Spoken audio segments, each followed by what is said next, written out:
All right, so there's other news worth your attention that's just emerged from police. In fact, we've just received a statement around an arrest in connection with the Zanzou torture videos that have been making the rounds. One person, we understand, has now been arrested. Of course, Zanzou dominating headlines for much of the week gone by after those videos were circulated, showing a group of young men being tortured and assaulted. We're told 5 of them have since come forward to give their statement to police. And of course, initially, authorities had told us that they're looking for 8 individuals. Let's get you a sense of what else we know so far. Take you to Pretoria. That's where we find our Ofentse Setimo, who's actually there for the release of the latest crime stats, Ofentse. But of course, it's an opportunity to get more information from police around this particular suspect. Absolutely. Good morning to you, Ayanda, and a good morning to your viewers. As you rightfully mentioned, we are actually here for the crime stats that will actually be released around 10 o'clock. But prior to that, there was a statement that was released by SABC actually saying that there is some sort of success in what has transpired there in Hatfield at Zanzou. But I'm actually joined now by the Gauteng Commissioner to elaborate a bit further on this particular success. Commissioner, thank you so much for your time. Can you just elaborate on this success that you've achieved with what transpired there at the Hatfield Club Zanzou? Thank you very much. Greetings to viewers at home. We are applauding, the law enforcement agency, more especially your Metro Police in Johannesburg. They were vigilant, and indeed we managed to arrest one of the suspects mentioned on our first case. Moreover, we're having 2 cases opened. And the first case where 5 victims were involved, we managed to arrest this 41-year-old. Yes. And we understand that, there is a former bouncer who's been making statements on social media saying there are people that have actually died during some of these tortures. How far are your investigations into what has been previously transpiring at that particular club? We have seen those media statement as they were shared on the media platform, but at this stage we haven't had any actual confirmation in a form of a statement. We're trying to locate that particular individual so that he can assist the police in investigating. And management of Zanzou, how cooperative are they in your investigations to find the truth?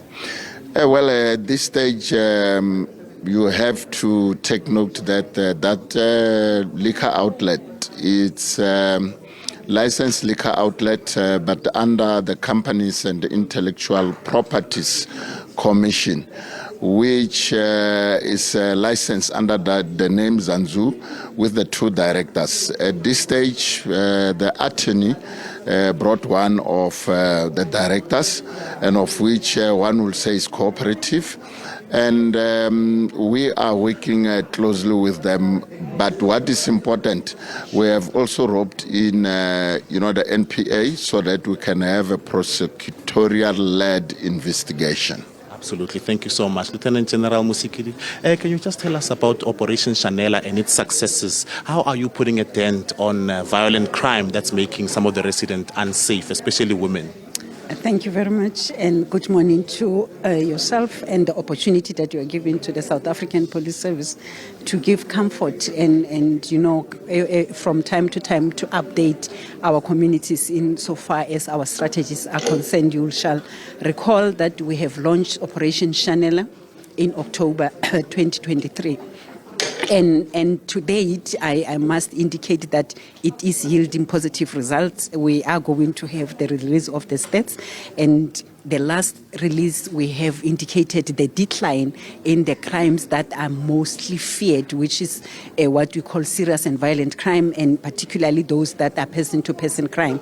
We classify them as contact crimes. They are declining, and I think this is as a result of men and women in blue, brown that you find out there that are committed in making sure that the implementation of our strategies yield these results that we are seeing.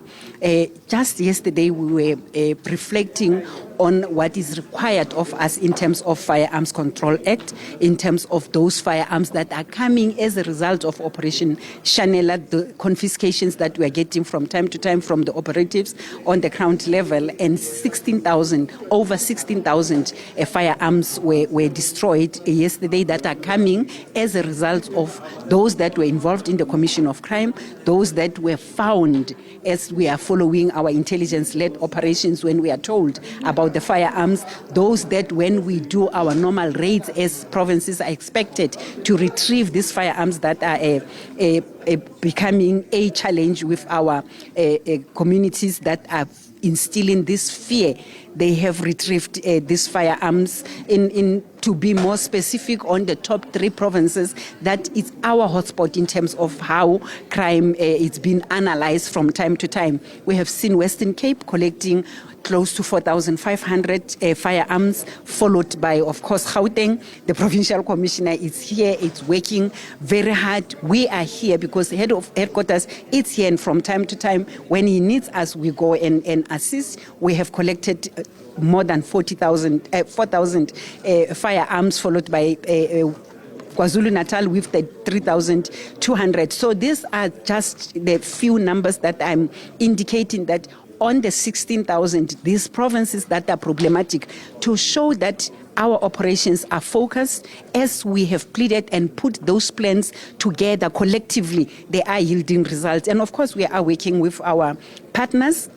We have E2 project, we have law enforcement of all forms. We have other departments within the cluster, the Justice Crime Prevention cluster, that from time to time we are working with. And these are the results that we are proudly to also thank our communities, because if it wasn't them, we wouldn't be having this 16,000 that we have destroyed yesterday.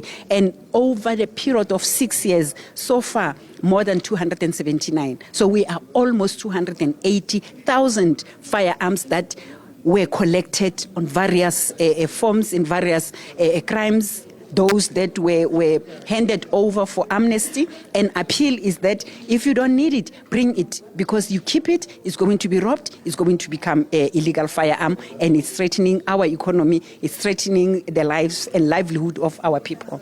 Thank you very much. Well, as you can hear, that's Lieutenant General Musikiri there saying that Operation Shanela is yielding some results, whereas they have actually managed to destroy a majority of the firearms that they're actually retrieving using this particular operation. And Lieutenant General Mtombeni also highlighting the fact that there was a success in the investigation of Zanzou, whereas they've managed to actually arrest one of the 8 suspects that is being sought after by the police. And with that, it's back to you in studio.